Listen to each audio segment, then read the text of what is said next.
Welcome to USA Global TV and Radio, where our mission is to provide education, entertainment, hope, and inspiration.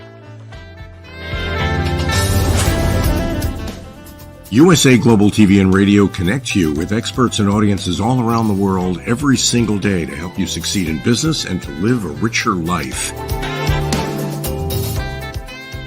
Visit us at usaglobaltv.com to learn about career and life-changing training and mentoring programs like the Listening Mentor. Subscribe to our newsletter to stay informed about our special programs and offers. Discover how you can become a guest on one of our shows or a host or producer of a USA Global TV and Radio show of your very own. That's USA Global TV and Radio, where the doctor is always in.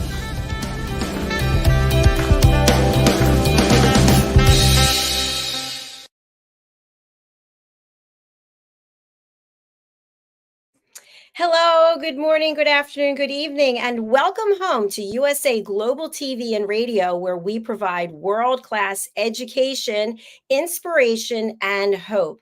I'm Dr. Jacalyn Kerbeck, and our show today is The Corner Bookstore, where we feature authors and people who are interested in writing and helping those get their work out into the public from all across the world. Our star of our show is DIANN BOEHM. If you don't know her, she is an international award-winning author. She's also a superstar when it comes to cooking, to baking, to gardening. And I saw recently that she's a singing Santa Claus. So there's not much that she can't do. Let's welcome her to the show and find out what she's been up to.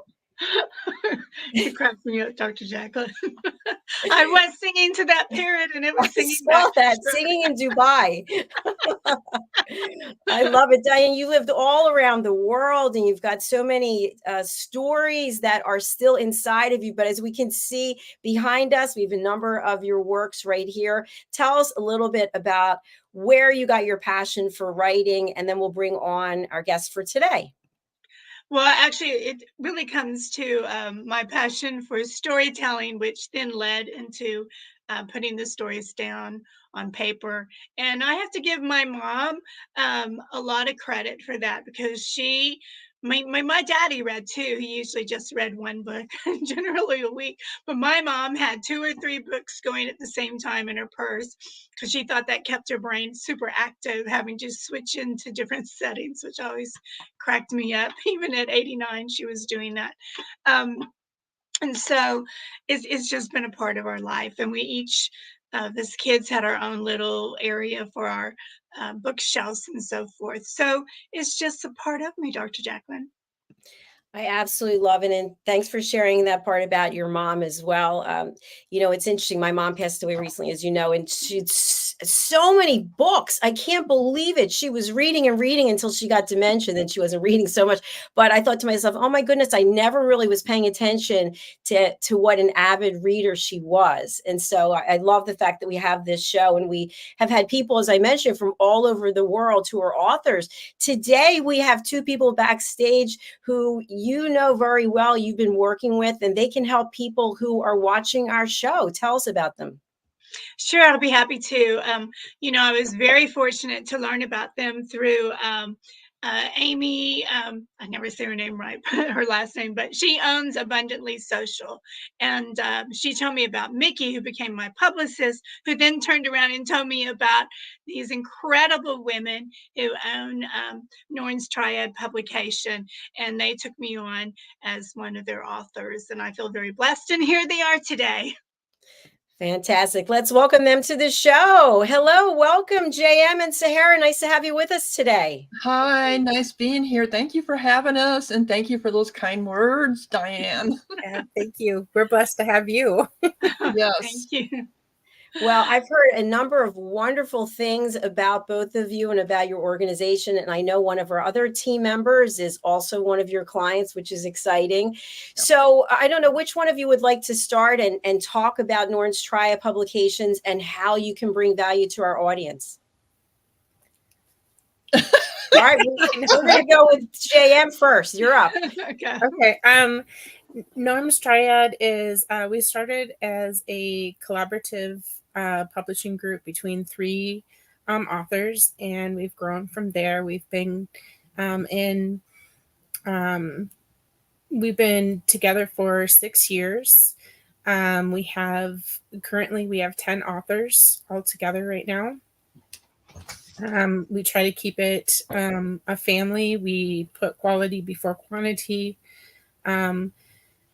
We believe in working together in community, and so that's like our number one value, is making sure that we have quality control, making sure that everybody's working as a team and everybody's supporting each other, because it's such a difficult industry, and it can be so frustrating, and you can feel so alone, and you can feel so disheartened, that it's good to have a place that you can feel connected and feel like it's home. And so we try to make Norm's Triad that place, a place where you can get knowledge, a place where you can get support, and a place that you just feel at home and feel community. I absolutely love what you just shared there. It's not about quantity. It's not about getting zillions of people. It's about taking the people that you have and giving them a very special experience. So congratulations. Sahara, what would you like to add to that? Yeah, and that is, oops, sorry, I'm adjusting my chair. And yes, and that was our main focus when we started Norms, is that we wanted to be different than the other publishers out there, because both Julie and I met through a publishing company, and it was a small press one, and we saw what was done wrong, so we wanted to try to do it the right way. Excellent. And of course, we're going to ask you a little bit later, maybe to share some key learnings for our audience, because we do provide education here. DIANN, what's your experience been like working with them? I love to get live testimonials. I love them. Everything that Julie just said and Sahara is so true. They are building a family. All of us authors get together, and we have a meeting about everything that's going on.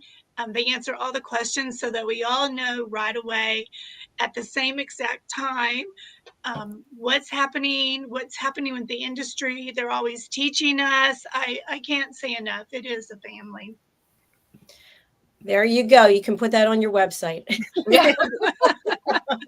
Means a lot. and I can see they've grown too, because Sahara makes the most incredible trailers for us authors. I'm just blown away.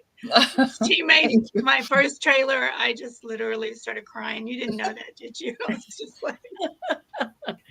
Well, we're going to take a look at one of those trailers, and then we can have a conversation about it. But before we go there, I'd love to have both of you share, JM and Sahara, for people who are self-publishing and they're thinking, well, I just do it myself. I go over to Amazon and I don't really need to work with anybody. What are your thoughts about that? What's the value of doing self-publishing, and what's the value of working with someone like yourselves?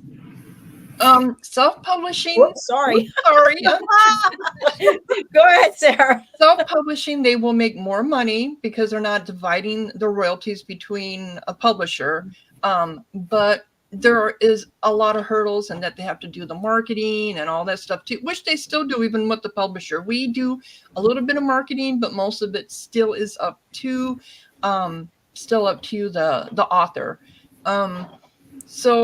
And editing. I cannot stress that enough. Don't put out a badly published book. That's so true. Mm-hmm. That's so true. And don't trust an AI to get the publishing. No. And that's just the thing. AI is not copyright protected. No. That's the thing. I think your biggest benefit that you're going to have, yes, first of all, you're not going to get rich being an author. You're just not. That's not how the industry works. Very few of us are going to be Stephen King or J.K. Rowling. And very few of us will have overnight success like Veronica Roth. That's just the reality. When you self-publish, you are going to get more of the royalty back to you. But the benefit of being with, say, like we're considered a hybrid press. The benefit of that is you're going to extend your reach because you have a whole team that's there that has established readership and established audiences with their social media platforms, with their own readerships, because we're not only publishers, we're writers ourselves, and we can extend the reach that you have to expand your own audience. But then also we all have our own talents and we all have our own knowledge. And so what we do a lot of times is we share that with one another, and that gives you a benefit. So whereas like I'll do Sahara does a lot of in-house editing. We have beta readers. We have, I do the bulk of the in-house editing. Sahara makes book trailers and book adverts and such. We all have different talents. We call her our silent partner. She represents us on the UK side of the world for us. She goes to different book events over there and represents our team over there and extends our reach internationally. She also makes different graphics and different videos and such for social media. And we all take different aspects that we help to support our team. And that's what it is. And our authors help to support our team because they all have different talents. And the benefit of being with a press like ours is you're going to get that, because if you try to self-edit, it's been scientifically proven that your own brain will fill in the gaps and it will correct things because you know what you're trying to say, or the information on the backstory, or so you're going to actually have plot holes and you're going to miss things, and even the best editors need to have editors, you know what I mean? Because your brain is designed to feed out all of the chaos. And by having this team, not only are we getting that benefit of having good editing and having good beta readers catch things that even the editors miss, because there's always going to be something missed. Like I always tell everybody, you can have a manuscript that's 100% perfect by standard A, but there's other standards. There's colloquialisms, there's regional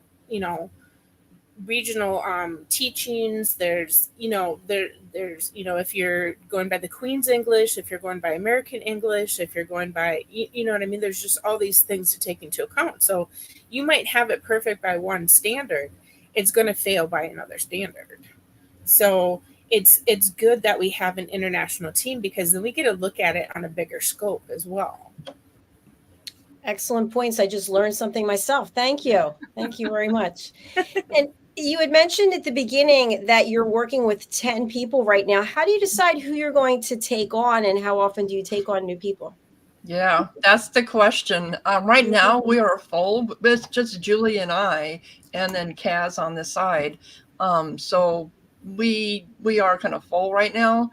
But yeah, we've gone through some authors that didn't fit. We talked to them. We'll interview them first ahead of time to see if we fit, mesh. And there's a few we took on that we thought we would, but we didn't. And so, you really don't know until you start working with them whether they're going to fit our group or not. Mm-hmm. I just wondered, because here on this platform, one requirement I have is that people have to be coachable. Do you have the same kind of thing, that people have to be willing to take direction from you? Oh, yes. Very.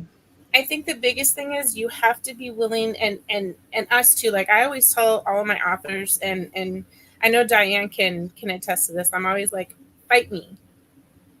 You have to be willing to, if you're not passionate about your work, why should anybody else be? You know what I mean? Especially, you have to be willing to see how you can improve, and you have to be willing to fight for the things you believe in, because I might have a certain knowledge level on X, but that doesn't mean that X is the right way to go, because, and this is going to sound bad, I know, that old saying where they say, there's more than one way to skin a dead cat. I'm sure there's a better adage than that, but That's the one that I grew up with. Sorry. I didn't know the word dead was in there. I thought it was just more than one way to skin a cat. Yeah. But it's dead cat. You're not going to skin a live one. Well, hopefully not. Oh my God, I'm going to have PETA after me. But you know, Julie made a really great point, because I remember when she told me, okay, now you really need to tell me what you think. And I'm like going, my brain is thinking, but maybe she knows more than me, so I shouldn't say anything. And so she really had to say, tell me what you think. And I'm like, okay. So there was actually on one of the stories that we kept something the way I wanted it, and then I moved and made changes where she really thought it was best. So I really love their style, and being able to work with them and flexibility. So I'm always learning. So there you go. Well, That's what life is all about, isn't it? Learning. And that's just the thing, is we learn from each other, and that's the magic of. I always say this, and Sahara always says this. I think at least once a day we say it to each other. That's the magic of norms, is that the magic comes not from one person, not from two people, but it comes from our team. That is why I say you need to find not only an editor that meshes with you and your personality, and that, because it's so personal. Your writing is so personal. You need to have an editor that understands you and knows how to communicate with you. You have to have a trust there. You have to be able to be honest and direct. And that's another thing that Sahara and I always try to do, is sometimes to a flaw, is we're very direct, we're very honest, because it favors nobody to pretend. You know what I mean? We all have a stake in what we're trying to do. We want the same thing. We want the best product, because we want the reader to experience the story the way that we want to experience it, the enjoyment that we want to have, because we are all readers first and foremost. Excellent points. Thank you. One question that I have, and I have this myself as an author, but also for people who come to our platform, is about marketing. Marketing seems to be that mysterious, that recipe that we just can't seem to get. I know for myself, I've done all kinds of trailers, Facebook ads, Amazon ads. And the one thing that I did realize is that if one person sees an ad, maybe they're not taking action today, but they could take action in the future. Maybe they're telling someone. If you don't have any marketing, no one's going to learn about you regardless. What do you think? I agree 100%. And it is Business 101 that says advertisers know this. A consumer will look at an ad at least 7 times before they'll act upon it. So you do have to have your information out there. You have to push yourself. A lot of authors don't want to push themselves, because most authors, to be honest, are very introverted, and they can't even see putting themselves out into social media. So it's really hard for them. But they do need to learn it. There's just no way around it. You're not going to make money just publishing a book and putting it out up there on Amazon. Nobody cares. We've got, last I read, I think there's like 8 million titles out on Amazon. So it's oversaturated to begin with. Yeah, it's so true. I know myself, I've called Amazon KDP with various questions over time. And the last time I called them, I spoke to 5 different people and got 5 different answers. And I thought, you guys don't even know what's going on in your own company there. So it's good to have experts like yourself who are actually guiding authors through down that path, because first of all, you have to have a lot of time. Like what you said, you have to be passionate and personally invested in getting the word out about your projects. Yeah. Yes. And there are marketing classes out there. Mm-hmm. Some of them are very expensive, but there are some free ones that are worth it to check into how to do Amazon ads or how to do Facebook ads. So that is something that every author should learn how to do. But there again, it comes down to the 2 main things with your advertising. If it's not working, you have to look at your cover. Your cover has to be genre specific. It's something the readers want to see and they associate it with the genre they love. And that blurb, the blurb cannot just be a humongous block of text out there on Amazon. It has to be broken down. It has to entice them from the first line they call it a hook. It has to have a hook at the beginning to grab a reader to read the rest of that blurb. If it doesn't, you're going to lose them. That's Excellent. true. And And I defer also to just her. want to say, Sahara and Julie put together a book tour, and I am in the process of it now. And out of all my book tours, this is the first one where I've had people sign up for my newsletter. I was going to ask you if you've seen any Yeah, so I'm very excited. subscribers. Cool. Nice. That's So maybe you excellent. could share with Dr. Jacalyn, I'm sure she already knows, but and for our audience about book tours. Yes. So we are using Silver Dagger Book Tours, and they do those. They have a list of bloggers that they send out your tour to, and they then post it on their websites, and they have their followers that will follow you, or follow the tour. Basically is what they're doing. They're going from website to website. So it's also, if you're a blogger and you're looking for traffic, that's a good way to get traffic to your blog too. Mhm. Right. Fantastic. That was a gem that was just dropped right there. People watching and listening. Thank you. It's great content for a blog if you don't know what to put on your blog. And Yeah, I just Silver wrote it down, by Digger- the way, of course. So Silver Digger Book Tours is amazing. Mhm. Maya is the one who runs it, and she's very professional, and we've been incredibly pleased with our partnership with her. She's incredibly organized, and I'm very happy because Kaz, Sahara, and I are all avid readers, avid reviewers, and avid bloggers because we believe in the community and we believe in that support, and she's making it possible for us to connect further. And I'm a huge advocate of her. She's wonderful. Yeah. thank you, Julie. But at Norton's Triad Publications, you mentioned again about the 10 people that you're working with. So do you find that they are writing across certain genres, or are there not certain genres that are required to work with you? And that's funny because when we started Norms, we were just the three of us, and we was sci-fi, fantasy, romance, and then suddenly all the new authors we brought on are all children books. So yeah, so we felt we made a big pivot, and now we're into children's books. I love it. Simon and me Yeah. and Mary. Yeah. Well, and then Julie and her husband have come up That's with their own series, children's books too. So Yeah, Mhm. the oil change. mhm. Yeah. My husband's been wanting to write for a long time, and he's like, "You keep helping everyone else. Would you help me, please?" Like, So how's that working out now? really good, really good. He's learning a lot because he actually helps. He helps with Norms a lot, which is, I mean, he's wonderful. He's such a support, and he's very insightful. And it's interesting to have his perspective because this is going to sound terrible. He is not a reader. He's a magazine reader. He loves technical manuals, and he loves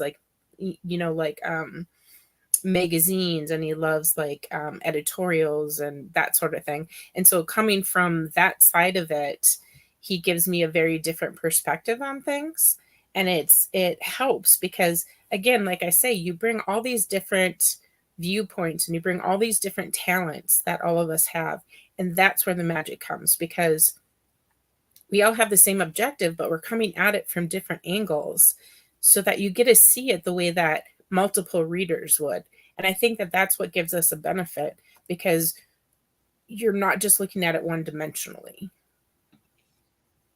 He owes you a dinner. He cooks for me a lot, so Oh, well, that's nice. I'm kind of a princess. He kind of pampers me. You know, one of the things that I think is interesting to note and to ask is you said yourself you're writers, but owning a publishing company takes up a lot of your time. I mean, that's a full-time job. How do you find time to write? Currently, I don't. Yeah. There's the answer. Get republished, and they're still sitting out there. Yeah. I Me, look I at my don't write. books and I just cringe because I haven't actually published something new since like 2018, which is like when we started Norms. And so I have a bunch of books that I'm rewriting and, you know, trying to clean up because, you know, I was a novice when we started, obviously, and I've learned a lot. And I can see where I did things wrong, and I can see what needs to be fixed or how we need to change things. And then I also look at it because obviously as a writer and an editor, my writing is also showcasing my abilities as an editor. And so I look at my old writing and I'm like, I'll see things, and there'll be some things I'll pass over to Sahara and I'll be like, hey, I'm rewriting this. And she'll look at it and she'll be like, you yell at me for this all the time. And I'm like, I just don't know how much of this I should rewrite, or, you know, because you don't know that constant, like they say, can't remember who said it. And that's terrible because I love this, this kind of, I'm paraphrasing the quote because I love it, but I can never remember who said it. They say a painter never actually finishes painting. They just learn to set down the brush. And I feel like that with writing, we never truly are satisfied as writers. You never are like, oh my gosh, this book is perfect. I'm so done with it. Ah. You know, because you're constantly learning and growing. You're just always like, oh, I want to go back and fix that. I want to go back and fix that. You know, or that's so embarrassing, I should go fix that. But there's some point where, like, I'm always bugging Sahara on this because she's always like, you need to move forward. You need to just let that go. And so the balance between how much do you go back and fix and how much do you just say, okay, I'm growing and readers are going to accept I'm growing, let's move forward. You know what I mean? So there's always that happening. And I think for me that personally as a writer, that comes into play along with, you know, the time crunch of helping to publish as well. And I feel very responsible, and I feel I feel a serious commitment to what I do. And I feel that my readers deserve the best of what I can do. And I feel that my authors deserve the best of what I can do for them. And so I tend to agonize sometimes. And poor Sahara has to put up with it. How often, or how do you determine whether or not an author should redo their cover? So they already launched their cover. It's been out there for a while. Do you suggest or recommend that they do an update to their covers? Well, and that's an issue now too. When we were just under KU, just exclusive to Amazon, we could change anything we wanted at any time. Now that we're wide, it costs money to change anything on Ingram Sparks. So that's something you have to think about when you put that cover out there and you're going wide. You're going to have to make sure it's the proper cover to begin with and the right blurb. Otherwise, you're going to pay money. I think the time to do it, there's certain, obviously there's certain times that you're not required to get a new ISBN, and there's certain times that you are. If you're looking at having to get a new ISBN anyway, that's a good time to reevaluate if you need to make those kind of bigger updates. And usually when we're pulling in a cover, we're looking at, does it fit the genre? Does it fit the target audience? You know, because you can have something that fits the genre, but you have certain genres that are just so wide, like children's books. I mean, children's books are like 0 to 14. I mean, technically, right?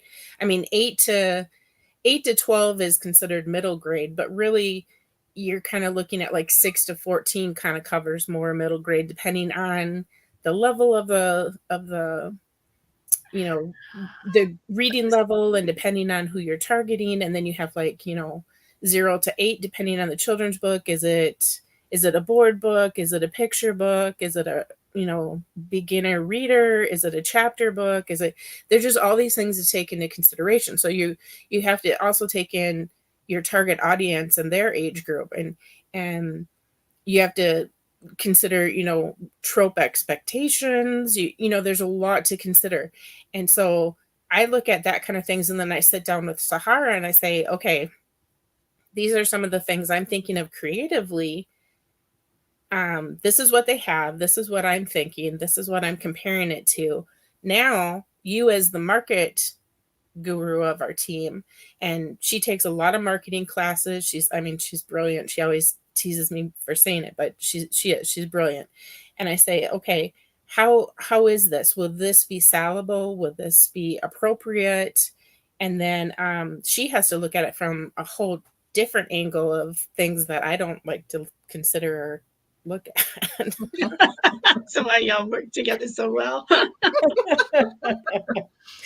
don't like taking marketing classes. I like to do the But an answer too is that when if you're marketing your books with Facebook ads or Amazon ads and you're getting clicks but no sales, that's the time to look at your cover. That's the time to look at your blurb.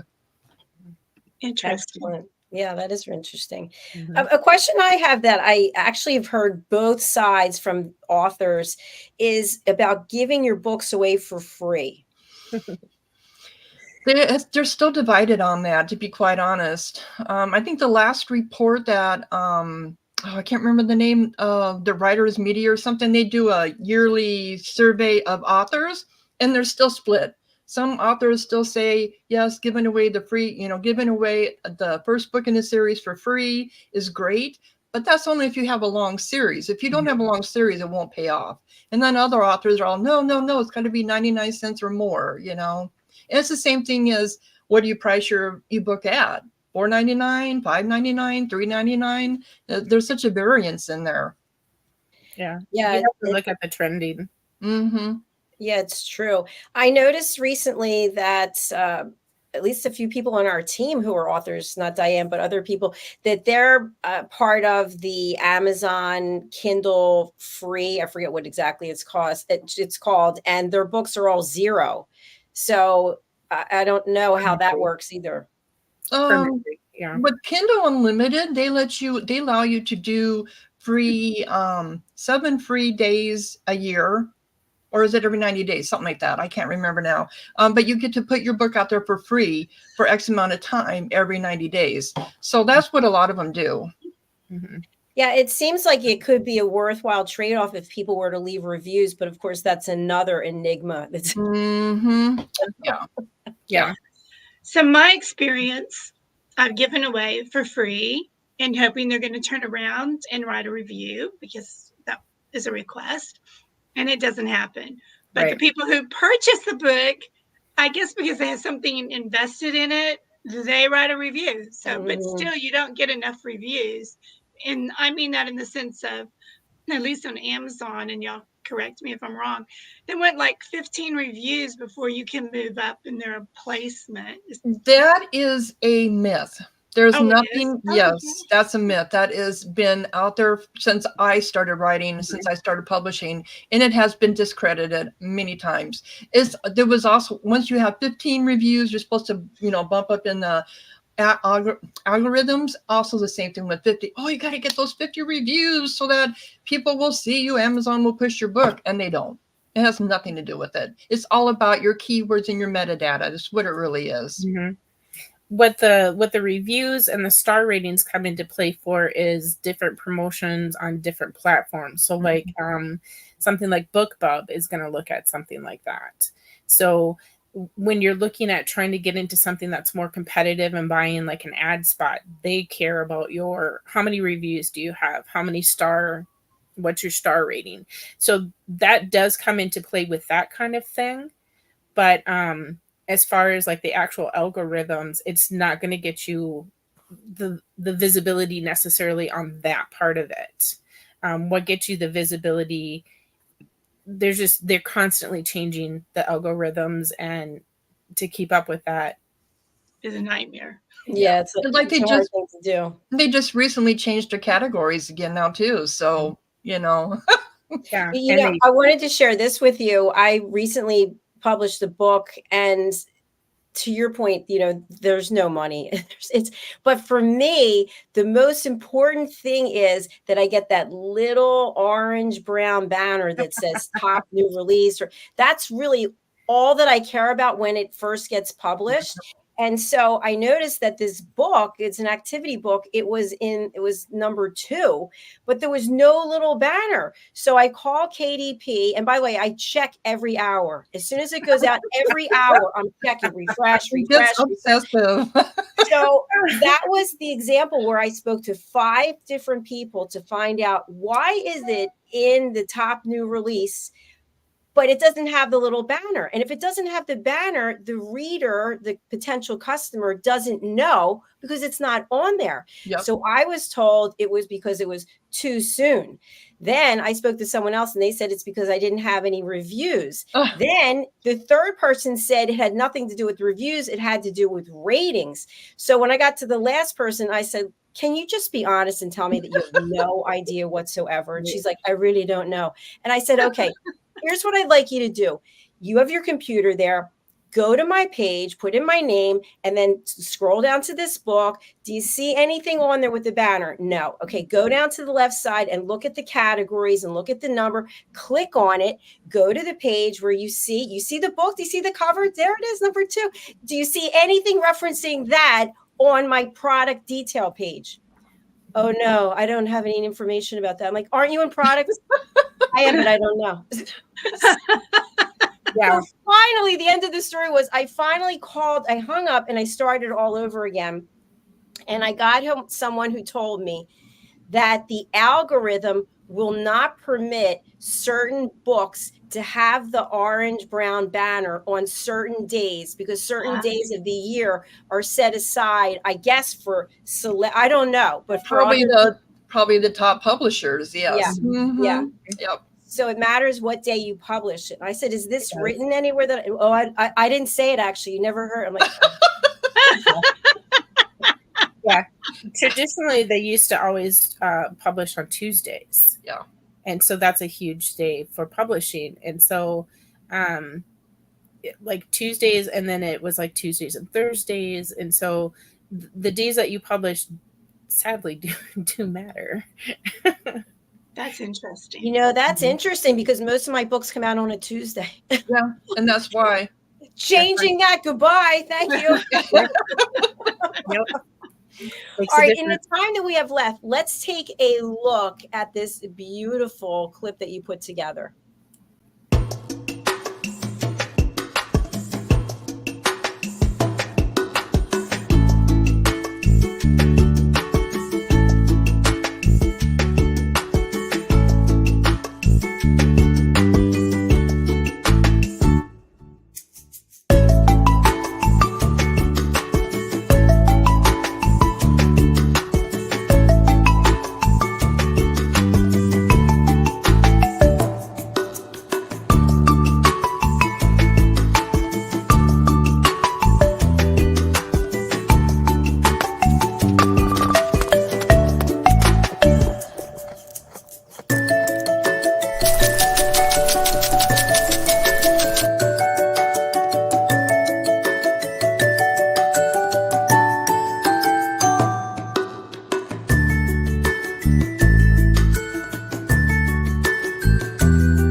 That was my first children's book trailer, and I loved it.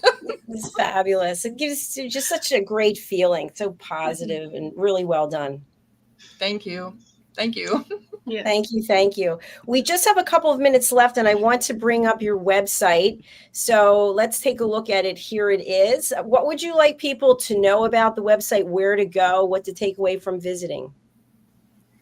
Leave it up to you, Julie. You're our website developer. I think you can buy direct from us if you go to our ebook store. We're constantly updating it and adding our books, to it. We're constantly releasing new books. We have 34 books on the schedule for the next year and a half to come out. Please check out all of the authors. They're amazing. All of their links are out there. If you go to the author pages that are on our website at www.normstriad.com, you can actually link out to all of the authors, to their individual pages, to their websites, to their Amazon pages, to all the book pages. If you click on the books themselves, if you go to like normstriad.com/books, you can actually go and you can click on the universal links. Those universal links give you the availability to go to any vendor that sells it. So we try to update those on a regular basis, so you can decide if you want to go to Amazon, if you want to go to Barnes and Noble, if you want, if you're in Australia, you can go to Booktopia. If you're in France, you can go to FNAC. If you're, we have all of that out there. If you want to buy it from a wholesaler, you can. And all of our books are available to at your local bookstore, but they're print on demand, so you just have to request that they order it for you. Also, if you liked my book trailer and you're looking for one, we have an services tab up there at the top too, to set up for a book trailer. There you go. Fantastic. And how are you deciding who you're going to work with for the book trailers? Is that do they have to be an author you're working with? No, I've made book trailers for DIANN for one of her books. Ruby Goes to Chicago, that isn't one of our books. And I've made a trailer for a friend of mine who doesn't, she's not one of our authors either. So basically they have to have a decent blurb for me to follow, because it's based on the blurb, more or less, and they need to have their own ideas of what they want the video to look like. But yeah, and we collaborate. I will collaborate back and forth with the author, what they want to see, what they don't want to see, if they like the music, if they don't like the music, So yeah, we also do adverts, and Kaz and Dusty can help with those as well. Yeah. Fantastic. Well, thank you so much. This has been a very interesting, informative show. I really do appreciate it. What's the best way for people to get in touch with you? SaharaFoley@gmail.com. jmnorthup.com or normstriad.com, NORNSTRIADS.com. It's Norsk, so it's not norms, but it's pronounced norms. It's norms. I was saying to myself, I keep saying norms, but they're saying norms. I'm looking at them like, is it norms? Is it norm? I'm on the website. I'm like, it says norms, but they keep saying norms. So I'm glad you cleared that up. Thank you. I think it's an accent. I was having a breakdown over here. Okay, very good. We have to close out as our next show is coming up, and they're already contacting me. DIANN, what's the best way for people to get in touch with you? My website, DIANNFLOYDBOEHM.com. You can contact me right there. Thank you, Dr. Jacalyn.